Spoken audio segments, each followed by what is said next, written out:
میری دادی کا میرے بغیر دل نہیں لگتا، آپ سب کی شکایتیں بھی تو لگانی ہوتی ہے مجھے، اور دادی اسپیشل میرا اسی لیے انتظار کر رہی ہوتی ہے۔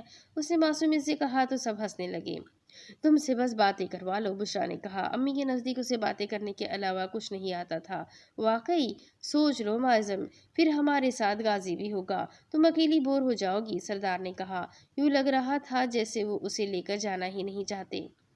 مجھے اپنی دادی کے انتظار میں بور ہونا منظور ہے، اس نے بھی ٹھان لی جانا ہے تو جانا ہے، کون ہے جو روکے گا اسے؟ وہ آرام سے سنگل سیٹر صوفے پر بیٹھ گئی۔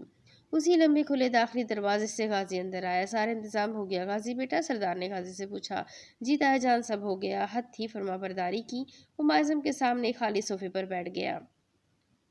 میری بیٹی بھی دادی کی طرف جانا چاہ رہی ہے، یہ بھی ساتھ چلے گی؟ غازی نے حیرانگی سے پہلے سردار کو دیکھا، پھر معظم کو، جو اب مہاجبین سے کچھ کہہ رہی تھی۔ اسے صرف فیصلہ سنانا آتا تھا، سردار اس کی ہر بات پر لبیک کہہ دیا کرتے تھے۔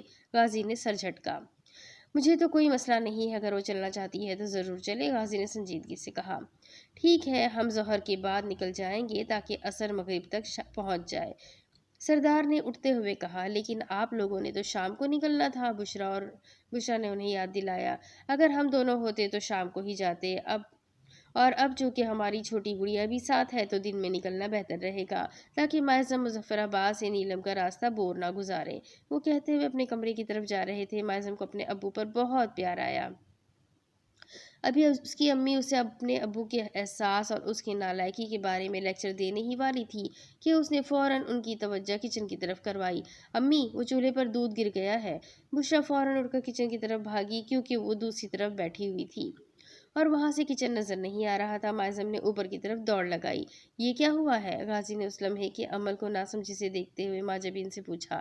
اتنے میں بشرا باہر واپس آ گئی اور معظم شاید اپنے کمرے میں غائب ہو گئی تھی۔ میں اندر گئی تو مجھے یاد آیا، دودھ تو میں نے کب سے ابال کر فریزر میں رکھ دیا ہے، وہ معظم کو کہہ رہی تھی، لیکن وہ ادھر سے غائب تھی۔ بشرا کو اس کی حرکت پر غصہ آیا۔ غازی اور مہاجبین نے مسکرا کر انہیں دیکھا۔ یہ لڑکی کسی دن میرے ہاتھ سے ضائع ہو جائے گی، وہ اونچی آواز میں بولی، کہ اگر سن رہی ہے تو غور سے سنے۔ رہنے دے امی، اس کو ایک تھپڑ لگانے کے بعد آپ رونا شروع کر دیتی ہے، اور کہاں اس کو ضائع کرنے کا کہہ رہی ہے، مہاجبین نے ہنستے ہوئے کہا۔ غازی کو بھی اس کی حرکت سمجھ آ گئی تھی، وہ بھی مسکرا دیا۔ وہ بہت کم بولتا تھا، یا کبھی کبھی انہیں یوں لگتا کہ بولتا ہی نہیں ہے۔ تینوں نالائق میرے ہی متھے لگنے تھے، انہوں نے اپنے تینوں بچوں کا کہا۔ بری بات امی، آپ خود ہی تو کہتی ہے کہ کسی کی پیٹھ پیچھے اس کا برا ذکر نہیں کرنا چاہیے، مہاجبین نے انہیں یاد دلایا۔ ماں کے لیے یہ بات جائز ہوتی ہے۔ ان کے گھر میں 2 ماہ بعد حذیفہ اور مہاجبین کی شادی تھی، لیکن شادی سے پہلے والا جوش و خروش اور تیاریاں وغیرہ انہوں نے شروع نہیں کی تھی، اور نہ ان کے گھر زیادہ شور شرابہ ہوا تھا۔ منگنی کے وقت بھی بہت سادگی سے اس کی خالہ آئی اور عثمان کے نام کی انگوٹھی پہنا دی، اور پھر عثمان کے سویڈن جانے سے پہلے ان دونوں کا نکاح بھی ہو گیا۔ حذیفہ کے لیے وہ لوگ اس کی پسند کی لڑکی کے گھر رشتہ لے کر گئے تھے، فیملی اچھی تھی، انہوں نے منع نہیں کیا۔ وہ لڑکی حذیفہ کی یونیورسٹی میں اس سے 1 سال جونیئر تھی، اور وہیں سے ان دونوں کی بات شروع ہوئی تھی۔ میرے صبر پر کوئی اجر کیا میری دوپہر پہ یہ ابر کیوں؟ میرے صبر پر کوئی اجر کیا میری دوپہر پہ یہ ابر کیوں؟ مجھے اوڑھنے دے اذیتیں، میری عادتیں نہ خراب کر۔ یار ارسلان، تمہیں پتا ہے میں کوئٹہ نہیں جا سکتا، پھر بھی تم۔ میجر دیکھو یار، یہ سر کا آرڈر ہے، میں بھی تو پشاور جا رہا ہوں، اگر میں ادھر نہ جاتا تو تمہارے ساتھ ضرور چلتا۔ میجر ارسلان نے اس کا کندھا تھپتھپایا۔ سر کا آرڈر ہے، سر کا آرڈر، اتنے کام ہے مجھے یہاں۔ وہ غصے میں تھا، آج کل اسے ویسے ہی غصہ بہت آ جاتا تھا۔ تیرا کام صرف اتنا ہے کہ میں جانتا ہوں، مجھے نہ بتاؤ، وہ سخت اکتایا ہوا لگ رہا تھا۔ تو نے سیکیورٹی اہلکاروں کے ساتھ ایک پولنگ اسٹیشن پر چند گھنٹے ڈیوٹی دینی ہے، پھر واپس آ جائے گا۔ اس کے منع کرنے کے باوجود میجر ارسلان نے اپنی بات پوری کی۔ زنانہ یا مردانہ؟ اب وہ لیپ ٹاپ آن کر رہا تھا، صوفے پر بیٹھتے ہوئے اس نے ایک انرجی بار کا پیکٹ کھولا تھا۔ مردانہ، ارسلان نے بتایا۔ کافی انجینئرز کو ہائی الرٹ کیا گیا ہے، ایجنسیز کو ہائی الرٹ کیا گیا ہے، چونکہ کوئٹہ دہشت گردوں کا پاکستان میں پسندیدہ شہر ہے۔ وہ تفصیل بتانے لگا، پر اسے دلچسپی نہ تھی، وہ اپنا کام جانتا تھا۔ کبھی کبھی منہ سے اچھے الفاظ بھی نکالنے چاہیے، صحت کے لیے اچھے ہوتے ہیں۔ میجر ارسلان گہرا سانس لے کر رہ گیا۔ شام کو کچھ سمجھانا اونٹ کو رکشے میں بٹھانے جیسا تھا۔ میں تمہیں خوفزدہ نہیں کرنا چاہ رہا، بلکہ مجھے خود عجیب سا لگ رہا ہے۔ میرا سکس سینس کافی اچھا ثابت ہوا ہے۔ تو ارسلان نے ہنستے ہوئے کہا، بکواس نہ کرو اور اللہ پر یقین رکھو، کچھ نہیں ہوگا۔ لیپ ٹاپ گود میں رکھے ہوئے اسکرین پر سنجیدگی سے نظر جمائے ہوئے تھا۔ کل کی نیوز دیکھی؟ میجر ارسلان اس کی بے فکر صورت دیکھ کر کہا۔ تم کیچ والی نیوز کی بات کر رہے ہو؟ ہاں، وہی 3 اہلکار اور 1 شہری شہید ہو گئے ہیں۔ اللہ ان کی مغفرت فرمائے۔ افسوس کے علاوہ وہ کچھ نہیں کر سکتا تھا۔ اور باقی کا کیا حال ہے جو زخمی تھے؟ وہ سرسری پوچھ رہا تھا۔ کچھ کی حالت خطرے میں ہے اور کافی کی حالت خطرے سے باہر ہے۔ یہ واقعہ بھی پولنگ اسٹیشن کے باہر ہوا ہے۔ تمہیں اپنا خیال رکھنا ہوگا۔ ہمیں بائی پاس پر سیکیورٹی زیادہ سخت کرنی چاہیے۔ اس کی بات نظر انداز کر کے میجر شام نے کہا، جو بہتر لگے وہ کرو، 5 بجے تک پہنچ جانا ادھر۔ ہاں، بس فجر ادا کر کے نکل جاؤں گا۔ اللہ تمہاری حفاظت فرمائے، آمین۔ وہ ہنوز لیپ ٹاپ کی طرف متوجہ تھا۔ ایک بات بولوں؟ میجر ارسلان نے پوچھا۔ تمہیں میری اجازت کی ضرورت ہے؟ اس نے حیرانگی سے پوچھا۔ تیرا دل بہت نرم ہے شام، تو میری چھوٹی سی ضد پر مان جاتا ہے۔ خود کو اتنا نرم بھی نہ رکھ کہ کوئی تیرا استعمال کر کے چلا جائے اور تو ہاتھ ملتا رہ جائے۔ ارسلان نے کافی جذباتی لہجے میں کہا۔ وہ استہزائی انداز میں ہنس کر بولا، اوکے۔ ہنسا کیوں؟ میجر ارسلان اس کے بے وقت ہنسنے پر حیران ہوا۔ تیرے اور سر کے ہوتے ہوئے میں کسی تیسرے کے ہاتھوں استعمال نہیں ہو سکتا۔ تم دونوں ہی کافی ہو مجھے استعمال کرنے کے لیے۔ اس نے مسکراتے ہوئے لطیف سا طنز کیا۔ یار، ہم تیری بہتری کے لیے ہی کہتے ہیں، تیرا دل کبھی ہم دونوں کی طرف سے صاف نہیں ہو سکتا۔ وہ خفا ہوا تھا۔ اس نے نظریں گھما کر ارسلان کو دیکھا۔ تم دونوں کے ناک کے نیچے وہ جیل توڑ کر بھاگ نکلا اور تم کہتے ہو دل صاف کر لوں۔ اب مجھے یہ شک ہونے لگا ہے کہ اسے بھگایا بھی تم دونوں نے ہے۔ سو تو ہے، تو بھی جانتا تھا کہ وہ صرف ایک کارندہ تھا، اسی کے ذریعے ہم اصل دہشت گردوں تک پہنچ گئے۔ تو وہ کامیابی بھول گیا۔ اگر کچھ یاد ہے تو ہمارا خلیل الدین کو چھوڑنا یاد ہے۔ وہ میرا پرسنل کیس تھا، میرا پلان تھا، تم نے خراب کیا میجر ارسلان، تم نے۔ اور وہ ابھی بھی بددل تھا۔ میں جانتا تھا کہ خلیل الدین کو کیسے ہینڈل کرنا ہے۔ مجھے تو لگتا ہے بارود کے ساتھ رہ کر تیری عقل میں بھی بارود ہی گھس گیا ہے۔ ابھی نکلو، کسی اور دن خلیل الدین پر بات کریں گے۔ ارسلان نے جیسے تیسے جان چھڑائی۔ اس نے کھڑے ہو کر لیپ ٹاپ اسکرین کی 2 تصویریں بنائیں اور فون جیب میں رکھ کر اسکرین بند کر دی۔ میرے حصے کی اذیت بھی کاٹی اس نے۔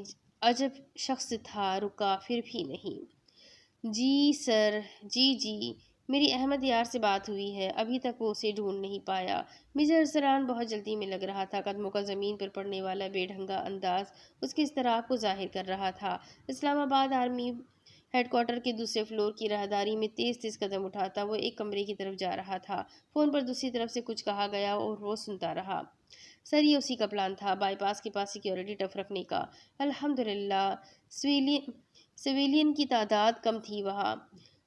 31 افراد میں سے 5 لوگوں کی ابھی تک شناخت نہیں ہوئی۔ میرا خیال ہے ان میں سے۔ دوسری طرف سے اس کی بات کاٹ کر کچھ کہا گیا تھا۔ وہ کرنل کو بریفنگ دے رہا تھا اور کچھ 3 گھنٹوں میں وہ تقریباً 200 کے قریب کال اٹینڈ کر کے ایسے بھی بریفنگ دے چکا تھا۔ جی سر، مجھے بھی اللہ پر بھروسہ ہے اسے کچھ نہیں ہوا ہوگا، لیکن وہ دھماکے کی قریب ترین جگہ پر کھڑا تھا۔ کچھ ہدایات مزید لینے کے بعد وہ کال کاٹ کر اس کمرے میں داخل ہوا۔ ٹی وی اسکرین پر کوئٹہ میں ایسٹرن بائی پاس پر ہونے والے خودکش دھماکے کی تازہ ترین اپ ڈیٹس آ رہی تھی۔ تفصیل کے ساتھ ساتھ سینئر تجزیہ نگاروں کے تبصرے بھی جاری تھے۔ اس نے ریموٹ سے ٹی وی کو میوٹ کیا اور کمرے میں موجود آفیسر کی طرف متوجہ ہوا۔ کمرے میں 5 سے 6 فوجی موجود تھے جو سب اپنے سامنے موجود مانیٹر اسکرین کی طرف متوجہ ہو کر کام کر رہے تھے۔ میجر شام ابھی تک لاپتہ ہے، وہ بے بسی سے پوچھ رہا تھا یا اپنا رونا کنٹرول کرنے کی کوشش کر رہا تھا، اسے خود ہی معلوم نہ تھا۔ سیکیورٹی فورسز بھیج دی ہے اور پچھلے 12 گھنٹوں سے شام کا اتا پتہ نہیں ہے۔ آن ڈیوٹی موجود میجر نے سنجیدگی سے اسے دیکھ کر کہا، تمہارے اس میجر کا کوئی ایک گیٹ اپ ہو تو ہمیں ڈھونڈنے میں بہت آسانی ہو جاتی، لیکن بدقسمتی سے ہمیشہ کی طرح اس مرتبہ بھی وہ مختلف حلیے میں تھا۔ وہ میجر خفگی سے بولا، یہ اس کی جاب کا حصہ ہے، اسے گیٹ اپس کی ضرورت ہوتی ہے۔ میجر ارسلان نے شام کی حمایت کی لیکن اس پر اثر نہ ہوا۔ میری احمد یار سے بات ہوئی ہے، وہ کام کر رہا ہے، اسے تھوڑا ٹائم دو اور اپنے اس میجر کو جا کر سمجھا دو کہ یہ ڈیڑھ اینٹ کی مسجد بنا کر کام مت کیا کرے۔ کسی نے اوپر شکایت کر دی تو انکوائری کھل جائے گی، وہ افسر خاصے تپے ہوئے انداز میں کہہ رہا تھا۔ شام کو سب ہی جانتے تھے وہ اپنی مرضی سے ہی کام کرتا تھا، وہ ISI میں نہیں ملٹری انٹیلیجنس میں تھا، لیکن اپنے باس کی وجہ سے وہ ISI کے بھی بہت سے آپریشنز کا حصہ رہا تھا۔ وہ اپنے باس کے انڈر رہ کر ٹریننگ کیا کرتا تھا، اسی وجہ سے اس کے کام کا انداز وہی خفیہ جاسوسوں والا تھا۔ امید ہے شام کو کچھ نہیں ہوا ہوگا، میجر ارسلان نے دل سے دعا کی تھی۔ اس کا لہو بہت گرم ہے، اس جنونی محب وطن کو مشن سے پہلے نہیں مرنا۔ میں جانتا ہوں وہ کہیں اور چلا گیا ہوگا، تم فکر نہ کرو۔ آفیسر نے میجر ارسلان کو کہا، لیکن اس بار اسے تسلی نہیں ہو رہی تھی۔ اگر بیچ میں مائزم کا واقعہ نہ ہوا ہوتا تو وہ بھی کچھ حد تک ریلیکس ہو جاتا، لیکن فی الحال وہ بہت پریشان تھا۔ اگر اب کی بار ایسا ہوا تو اس محب وطن کا قتل میرے ہاتھوں واجب ہوگا، پر ابھی دعا ہے وہ صحیح سلامت ہو۔ وہ سیلیوٹ پیش کر کے کمرے سے باہر آ گیا۔ CCTV فوٹیج سے بھی اس کا کچھ پتہ نہیں چل رہا تھا۔ یار تھا، گلزار تھا، میں تھی، فضا تھی، میں نہ تھا۔ لائق پابوس جانا کیا حنا تھی، میں نہ تھا۔ بے خودی میں لے لیا بوسہ، خطا کیجیے معاف، یہ دل بے تاب کی ساری خطا تھی، میں نہ تھا۔ ہائے ساقی یہ ہو ساما اور عاشق وا نہ ہو۔ یار تھا، سبزہ تھا، بدلی تھی، ہوا تھی، میں نہ تھا۔ میں سسکتا رہ گیا اور مر گئے فرہاد و قیس، کیا انہیں دونوں کے حصے میں قضا تھی، میں نہ تھا۔ بہادر شاہ ظفر۔ وہ ململ کے خوبصورت پلنگ پر بے ڈھنگے انداز میں لیٹی ہوئی تھی، سیاہ ٹراؤزر اور سرخ بند گلے والی شرٹ میں ملبوس وہ زمانوں کی تھکی ہاری لگتی تھی۔ اس کے بھورے لمبے بال خوبصورت تھے، لیکن اس وقت بکھرے اور الجھے ہوئے تھے۔ کمرے میں ایک طرف شراب کی کچھ خالی اور بھری ہوئی بوتلیں پھینکی ہوئی تھی۔ کمرے کا AC 2 ڈگری پر آن تھا اور سرخ روشنی سے کمرہ مدھم سا روشن تھا۔ تکیوں سے سسک سسک کر رونے کی آوازیں آ رہی تھیں، لیکن ان کو سننے والا کوئی نہ تھا۔ اتنے بڑے گھر میں کسی کے پاس اتنا بڑا دل نہ تھا کہ اسے وہ چیز لا دیتے جو اسے چاہیے تھی۔ وہ کئی بار خودکشی کی کوشش بھی کر چکی تھی، لیکن ہر مرتبہ اذیت بھری زندگی اس کا مقدر بن جاتی تھی۔ موت بھی اس سے خفا تھی، اس کی لاکھ کوششوں کے باوجود بھی اسے اپنی آغوش میں نہیں لے رہی تھی۔ اس شخص کی وجہ سے وہ اپنی زندگی بدل چکی تھی، لیکن وہ شخص اس سے کیوں نہیں مل رہا تھا؟ کتنی دعائیں، کتنی منتیں، کیا کچھ نہیں کیا تھا اس نے؟ کیا تھا؟ صرف ایک شخص ہی تو مانگا تھا۔ وہ صرف ایک مرتبہ اس زندگی پر اپنا حق جتانا چاہتی تھی، لیکن زندگی کانٹوں سے بھر گئی تھی۔ دروازہ زور سے پیٹا جانے لگا اور وہ اپنی جگہ سے ٹس سے مس نہیں ہوئی۔ جانتی تھی اگر اس نے دروازہ نہ کھولا تو متبادل چابیاں لا کر دروازہ کھول دیا جائے گا۔ سوٹنے کی زحمت تک گوارا نہیں کی۔ تھوڑی دیر بعد واقعی ایسا ہی ہوا۔ دروازہ کھول کر کمرے کی تمام لائٹس آن کر دی گئی تھی۔ وہ اٹھ کر بیٹھ گئی۔ حلیمہ میری جان، اپنے ساتھ ایسا کیوں کر رہی ہو؟ وہ تمہارے لائق نہیں ہے۔ گلناز اس تک آئی اور اس کے کندھے پر ہاتھ رکھ کر کہا۔ کمرہ بھی اس کی حالت کی طرح بکھرا ہوا تھا۔ وہ افسوس کر کے رہ گئی۔ مجھے ہاتھ نہ لگائے، اس سے پہلے کہ میں کوئی بکواس کروں اور آپ سے بدتمیزی کروں، چلی جائے آپ یہاں سے۔ مجھے اس گھر کے ہر فرد سے نفرت ہے، اکیلا چھوڑ دے مجھے، مرنے دے، خدا کا واسطہ ہے مرنے دے۔ کندھے پر رکھے ہاتھ کو جھٹک کر اس نے چیخ کر کہا تھا۔ تم ہماری بیٹی ہو، ہم تمہیں کیسے چھوڑ دیں؟ وہ زندگی میں تمہیں وہ سب نہیں دے سکتا جو ہم نے دیا ہے۔ غازی ایک غریب انسان ہے، کام بھی کیا کرتا ہے، ایک معمولی سا افسر ہے۔ وہ کیا ہے اس سے زیادہ؟ اور کیا ہے وہ اس سے زیادہ؟ وہ جیسے غازی کی غریبی کا مذاق اڑا رہی تھی۔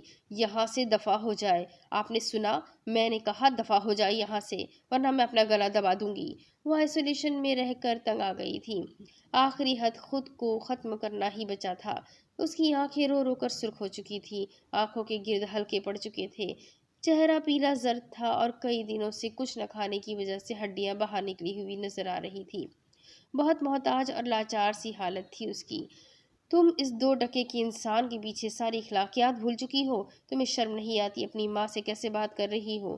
وہ بھی جواباً چیخ کر بولی۔ وہ ہمیشہ کی طرح برانڈڈ ساڑی، میک اپ اور زیورات میں لدی ہوئی تھی۔ اس کی زندگی کی ساری عیش صرف یہاں تک تھی، لیکن وہ یہ وقتی خوشی حلیمہ کی نظر میں کچھ نہیں تھی۔ اسے رشتوں میں محبت کی ضرورت تھی۔ میں اس سے محبت کرتی ہوں اور آئندہ اسے 2 کا مت کہنا، زبان کھینچ لوں گی۔ اور ماں مائی فٹ، آپ میری ماں نہیں ہے۔ میری ماں وہ تھی جس کو آپ نے اور آپ کے شوہر نے زہر دے کر مارا تھا۔ میں بچی نہیں ہوں۔ میری طرف سے بھاڑ میں جائے، آپ بھی اور آپ کا شوہر بھی۔ وہ غصے سے چیخ کر بیٹھ کے دوسری طرف سے نیچے جا کھڑی ہوئی تھی۔ ماں کچھ کرنے پر اکسا رہا تھا، کچھ غلط، کچھ بڑا۔ تمہیں اس سب کی بھاری قیمت چکانی پڑے گی۔ میں ہی پاگل ہوں جو ہر روز تمہارے پاس آ جاتی ہوں خود کو بے عزت کروانے، لیکن یاد رکھنا اس بے عزتی کا خامیازہ تمہیں بھگتنا ہی پڑے گا۔ گلناز غصے سے لب بھیج کر کہہ رہی تھی اور حلیمہ اس پر تمسخرانہ ہنسی اور پھر ہنستی ہی چلی گئی۔ تھوڑا ہنسنے کے بعد اس کے جبڑے دکھنے لگے تھے۔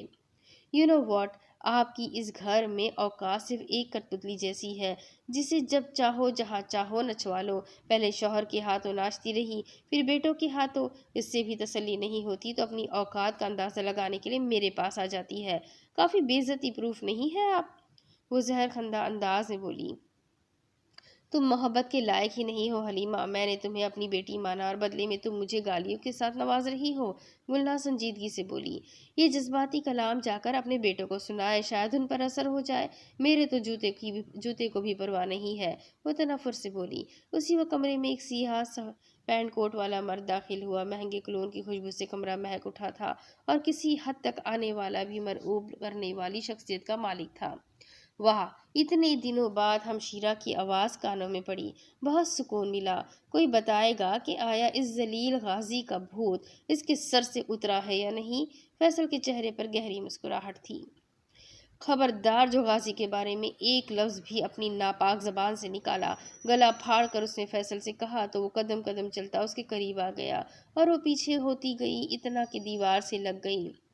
ڈیئر اسٹیپ سسٹر، تمہیں پتا ہے تم حد سے زیادہ گھمنڈی، اممیچیور اور بکواس بند کرو اور یہاں سے دفع ہو جاؤ۔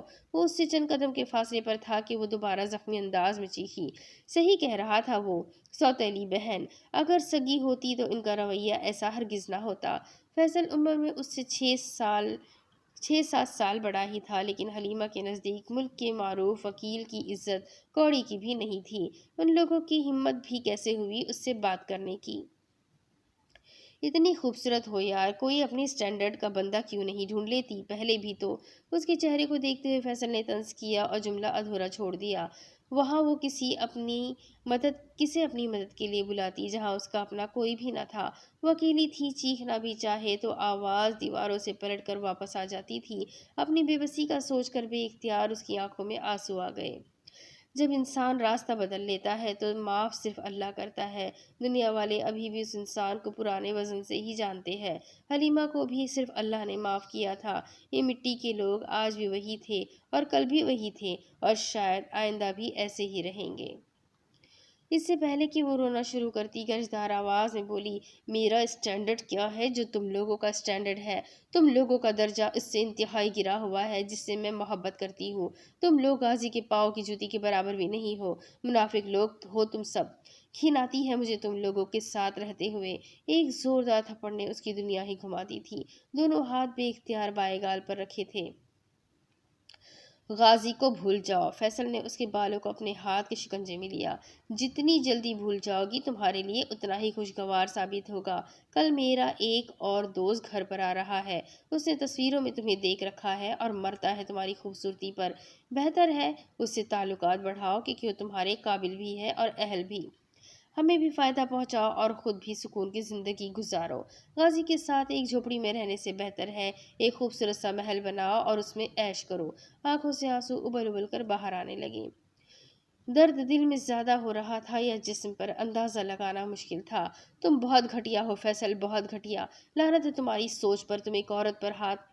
اس کے چہرے پر مزید ایک تھپڑ مارا گیا تھا۔ اس 31 سالہ شخص کے چہرے پر شیطانی مسکراہٹ تھی۔ حلیمہ کا ہونٹ پھٹ گیا اور وہاں سے خون رسنا شروع ہو گیا تھا۔